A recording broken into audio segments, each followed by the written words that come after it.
Guys, how are you guys doing? Oh, we're great. Last time you started on the front row, you absolutely dominated the race at Darlington. Can you do that again today?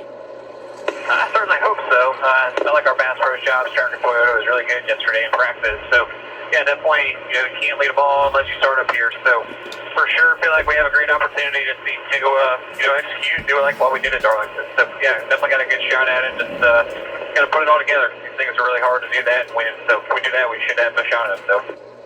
Well, it's hot and slick today. Tell us what the biggest challenge you're going to face. Yeah, I think that, your car is going to do a lot of different things throughout the course of the run. It might start tight, go really loose.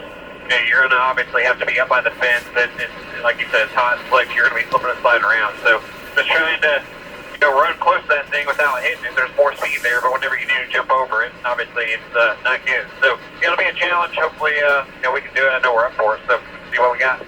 Well, you got the best seat in the house. We're going to enjoy watching you. Have fun today. Yeah, appreciate it. Love hearing that, running up close to the fence. That's why the drivers love Kansas Speedway. Not only riding that up close, but a variety of lines that you can have. Let's get to today's grid, brought to you by Valvoline. And we just heard from Chase Briscoe, 7th pole position of the year. He's been the qualifying king. Hamlin alongside him. Let's go to row 2. Kyle Larson.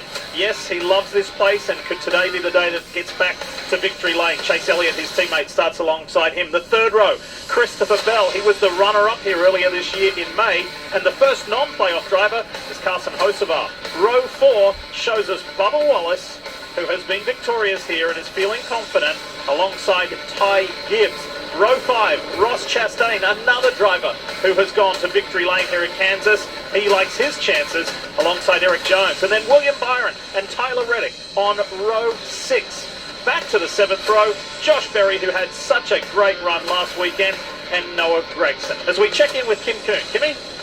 Well, despite having won this race in 2023, Tyler Reddick has finished 17th or worse in the last 3 races at Kansas. And as much as they'd like a win today, crew chief Billy Scott told me it is easier said than done. The whole field is evolving, and you cannot rely on the things that made you fast in the past. There was some uncertainty after practice yesterday for the 45 team, and Billy told me they had to make quite a few more changes overnight than they typically do on a weekend.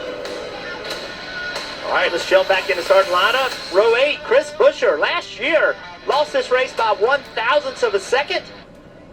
Row 9, Alex Bowman. Ricky Stenhouse Jr., Alex Bowman run really well here in the past. A lot of top 10s. Row 10, Ryan Priest, AJ Allmendinger. 2 guys needing a good run.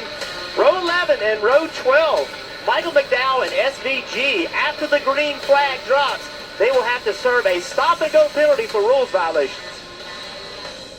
Row 13, John Hunter Nemechek, Austin Cindric. Austin Cindric going to the rear. Row 14, Zane Smith.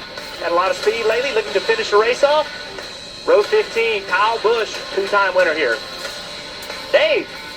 Jeff, you mentioned Austin Cindric going to the rear. When I caught up with him today, he was in physio. Yes, doing those stretches that can help even a young guy like him, only 27, get to the end of a long, hot day here at the Kansas Speedway. He said his car was pretty good in practice. He called it versatile when we talked to him on the air, but then he grazed the wall in qualifying. They had to replace some suspension points and get that car back to its race shape. Remember, he starts today below the cut line, trying to get points or best a win. Let's finish off the grid. Brought to you by Valvoline. Brad Keselowski, a 2-time winner here in Kansas, and Riley Herbst. Then on row 17, Ty Dillon, Cody Ware. And then we get back towards the back. And row 18, Joey Logano, JJ Yeley, and Ryan Blaney finishes out the field. Those 3 Penske Fords will all be at the back. Let's check in one more time before we see the green flag. Here's Marty. Yeah, last week's winner will be in a backup car, as we mentioned in Countdown to Green, and he could be benefited by a change that Team Penske made in the offseason. The change was to bring cars as backup for every team during the playoffs. Also cars that were pretty much complete as much as they could be by NASCAR rules. Also, another factor in that, this car has been a primary for Ryan Blaney earlier in the year. So Lee, oftentimes during the year, the car will be a backup for several weeks. This one is a very good car for Ryan Blaney. We'll see what he can do with it from the back of the field this afternoon. Yeah, how much progress can be made by not only him but his 2 Team Penske teammates across this 267 lap race. Let's check in with Tyler Reddick, 2311, and a pre-race pep talk. Here it is. Let's go out there and execute.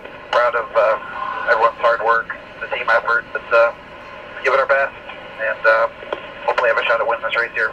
So proud of you guys. A win sure would come in handy considering where he and his teammate Bubba Wallace are in the playoff standings. They're up against it. Our Steve Letarte has made it up from Countdown to Green. He's ready to go for this race. The 2025 Toyota GR Supra is pacing the field for today's race. First stage, 80 laps.